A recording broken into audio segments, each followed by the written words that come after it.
ሰላም ወንድሜ፣ እንዴት ነህ? ከእድገት ቢዝነስ ግሩፕ ነው እና የመጣ ነው። ልትፈነዳ ነው እንዲያበቃል።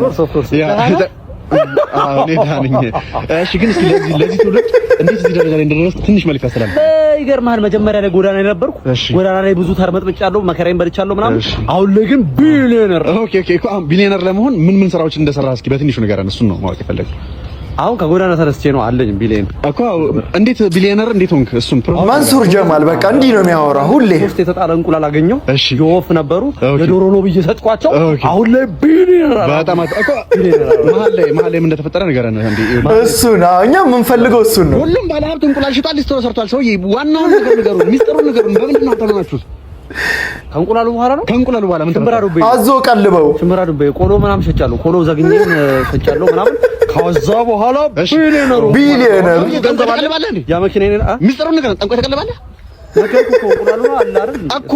በምን ዋናው ሀብት ላይ መሀል ላይ ምን እንደተፈጠረ ነገር። እንቁላል ሸጣል፣ ሊስትሮ ሰርተሃል፣ ግን ዋናውን ነገር ሀብቱ በምን መጣ ንገረን። እሱ ፈልፍዬ ምሸጥ ነበረ እኮ። ወይኔ ሚስጥሩን ንገረን እያልኩህ እኮ ነው። ለምንድን ነው ማንነግሩን? ግን እውነት ንገረን። እንዲማር አፈልግም ነገር ምንድነው? አይፈልግም።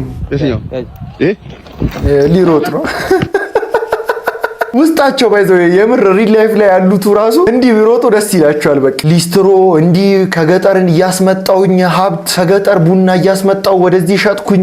እንቁላል መሸጥ ሊስትሮማ በጣም ኮመን ናት እኮ። ምንድነው የምትሉን? መሀል ላይ ያለውን ፕሮሰስ ይሄን ቪዲዮ ሀብታሞች ካያችሁ ንገሩን እስቲ። እናንተም ደግሞ እስቲ ለሀብታሞች ሼር አድርጉላቸው።